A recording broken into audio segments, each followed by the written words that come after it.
Hello and welcome to FPL Mate, your best mate for fantasy Premier League content for the 2021-22 season. My name is Dan and welcome to my Game Week 11 team selection video where I'm going to be showing you my scores from last week, where I'm placed ranked in the world right now, what my transfer plans are for this coming game week. I've got 2 free transfers obviously in the bank, so I need to make a transfer this week, and finally my captain decision as well. So lots to talk about. I'm hoping that this is going to be a pretty exciting one. If you do enjoy this video, please do leave a like, please do subscribe if you're new around here. I want to hit 99,000 subscribers before the Game Week 11 deadline, so if you can help me out there, then please do. We've got to hit 99,000 subscribers before the deadline. Let's do it, guys. Come on. But anyway, before we go any further, just a quick word from our sponsor today, which is of course OneFootball, the mobile app / website that is just for you. If you need some football involvement in your brain, you just need some football in your life, that's absolutely fine. Stats, fixtures, upcoming fixtures, scores, lineups, everything. It's all in one place. It's really hard to describe what OneFootball does because it does everything. It's just the ultimate football reference tool if you are looking for what's going on in the world of football. So absolutely definitely recommend it. It's completely free and you can go get that using the link in my description just down there. Go for it. Sorry guys, I'm a bit flustered today because, a few of you guys will already know. You will have read the video description or title, you've seen the thumbnail, you may have watched my streams earlier this week, you may follow me on Twitter, but for those of you who might be a little bit confused here, the new rank, the current rank in FPL that we have right now of 84, so 84th in the world, is indeed genuine. Yes, I am currently ranked out of the 8.5 million FPL players, 84th in the world, and that is it is mind blowing. I really cannot believe it myself. I never expected to be doing this well. I think I don't even know whether to say, is it, well, I mean, obviously there's a lot of luck factor involved. To get this high, you have to have a lot of luck on your side, but I don't even know, have I just done really well? Are my decision processes working really well? Is my style of management working really well this season? I don't really know exactly what has caused it, but it seems to be the perfect storm right now, and the rank just keeps rising and rising and rising, and we're now up to 84th in the world. It's incredible. You can probably tell I'm pretty excited by this. I'm so excited to share this with you guys as well, and I'm really just enjoying this season for very obvious reasons, and just seeing how high can we get. I think I'm only 39 points behind first place in the world, and that is a bridge that is bridgeable. That is a gap that's bridgeable. I really feel like that's something I can close down on. I mean, maybe, just maybe, and you never know, this could be a journey on YouTube of someone winning FPL. Now, I don't want to get too far ahead of myself. So many things could go wrong between now and the end of the season. We're only in Game Week 11, aren't we? But it's fun to dream. It really is fun to dream, and I'm certainly going to enjoy this whilst it lasts. And maybe we are on a journey to winning FPL, or at least, you know, a really, really respectable finish. I hope that would be just amazing, wouldn't it? I would be so happy. But yeah, team did well. I mean, I say team did well. Certain players did well. Ramsdale absolutely smashed it out of the park. A man of the match performance in that game, putting off some amazing saves. Really, really impressive there, which is why we brought him in the first place, isn't it? So really good for him to get the clean sheet to go along with all his save points, because we know what a good goalkeeper he is. Reece James absolutely smashing it, playing really well as well.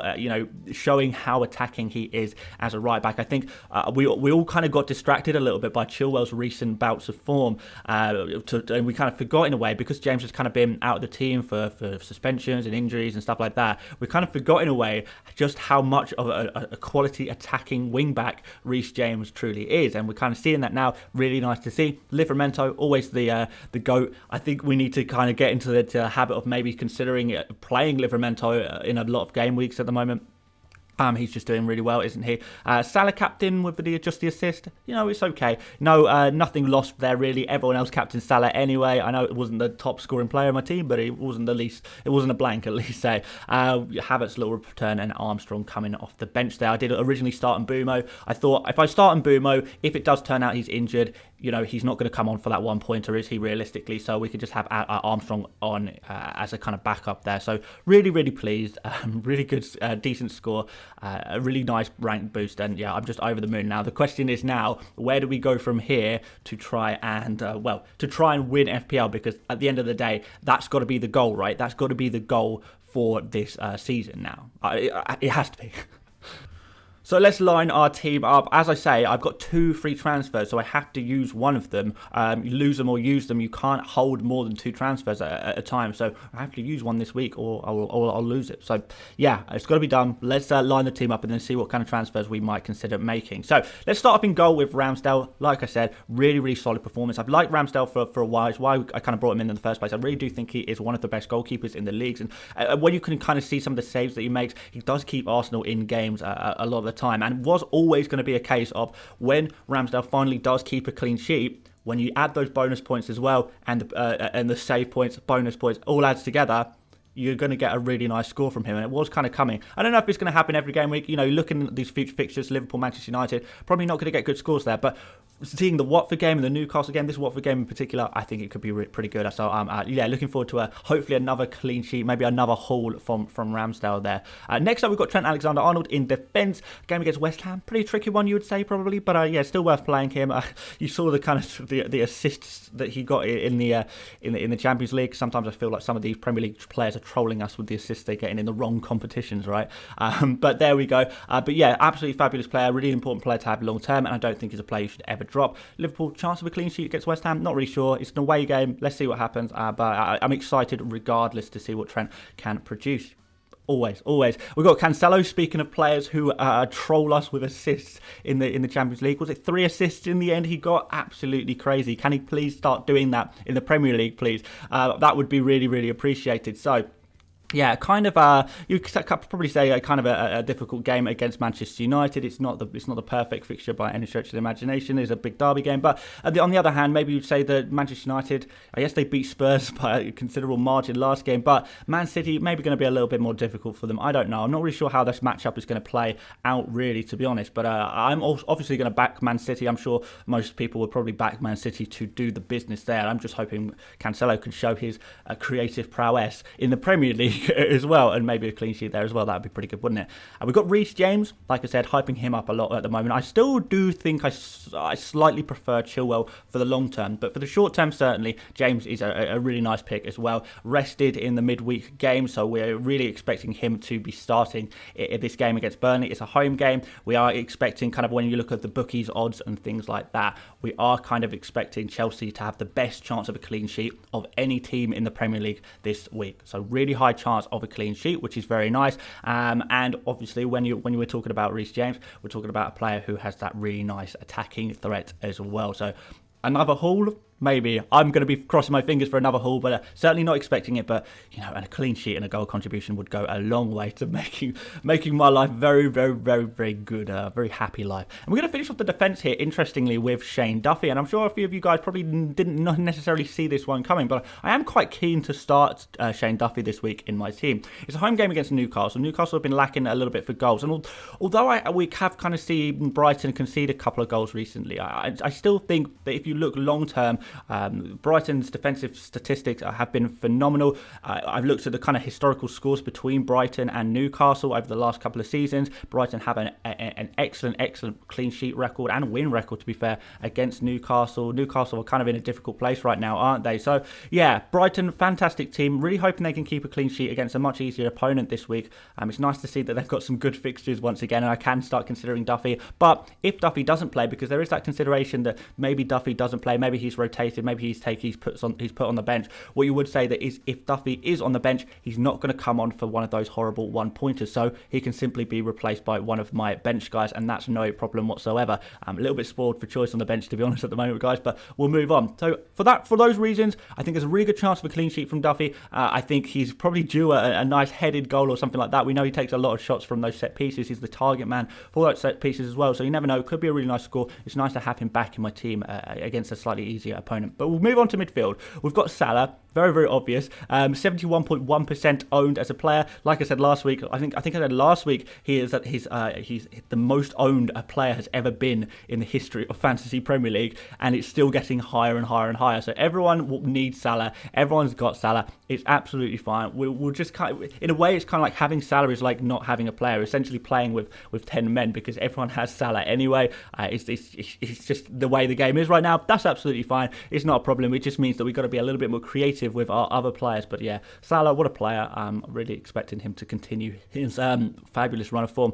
We've got Phil Foden, a little bit disappointing at the weekend, although he did get an assist disallowed, really, didn't he? So yeah, it's nice to see that he was also taken off, given some rest time in the midweek Champions League game for Man City. So yeah, I do think he's going to start. I do think he's still going to be a main part of this Man City team, and I do think that a game against Crystal Palace is going to be a good opportunity for not Crystal Palace. A game against Manchester United is going to be a good opportunity to show everyone who's boss. On the big stage, we know that Foden is one of Man City's main players now. I just think he's going to do.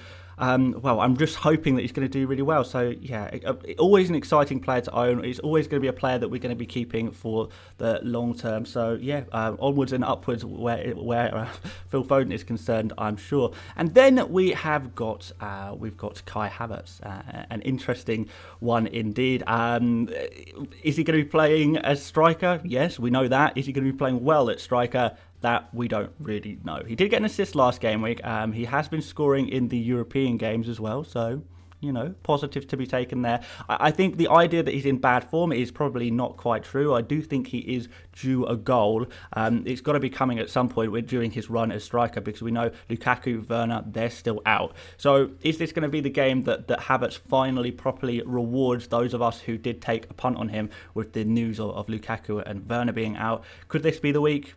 I don't know. Let's see. I hope so. I really hope so. And it's a pretty good fixture to do that in. So, let's see, I suppose. And then finally in midfield, we have got Bryan Mbeumo, who is going to be playing at Norwich at home. That's a good one, isn't it, guys? That is a very exciting one. Yeah, Norwich at home is always the fixture you want to be targeting in any given game week, right? So, yeah.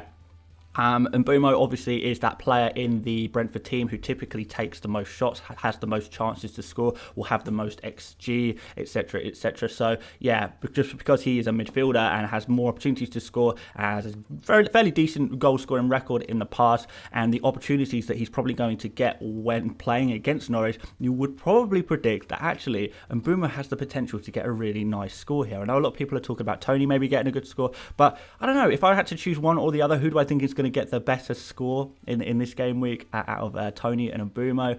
I mean, if Havertz is getting marked out of the game by Norwich, then I would say that perhaps Tony is the person being marked out of the game against Brentford. Maybe something like that, I would possibly say. I do think Mbeumo is going to thrive here, and honestly, I'm really excited to own him for this game. I've been biding my time. I put him in on my wildcard team for the very sake of making sure I played him in this game week. So these next 2-3 fixtures, going to be hopefully really good for Mbeumo, and it's going to repay the faith that a lot of us FPL managers have put in him.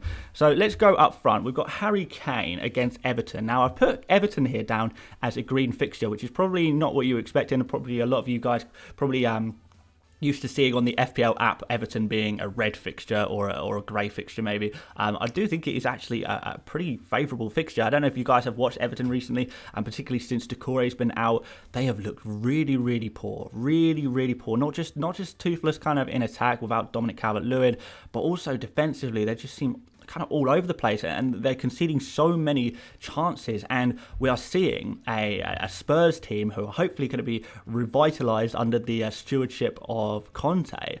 This is a really good game, a really good opportunity for a game to go out there and put their stamp on this game. Now, Harry Kane, I think, is actually going to be the main beneficiary of the Conte system. I know a lot of people are thinking, oh yeah, Son will be a really good player to pick when we're talking about a Conte Spurs team, which we're expected to do quite well over this favourable run of fixtures. But actually, if you look at Conte's teams, it is typically the more target man out of the two strikers, or 3 strikers, depending on how many attackers are played. It's usually the target man who is the main beneficiary of the system, and that is exactly what Kane is. It's new management.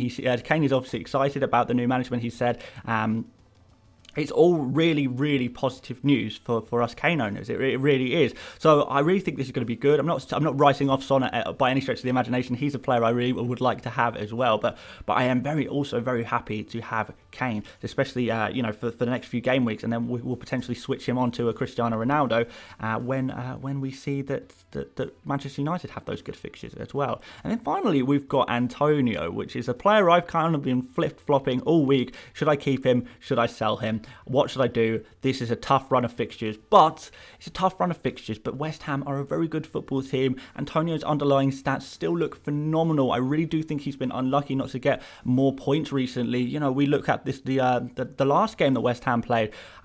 We saw Antonio. He could have got 2 assists in that game if kind of Lanzini didn't pass. If I can't remember who the other one was. Was it Bowen? Maybe finished his chance. Or whoever it was, Antonio could have been on for 2 assists very, very easily in that game. He's been really good. Antonio's been really good.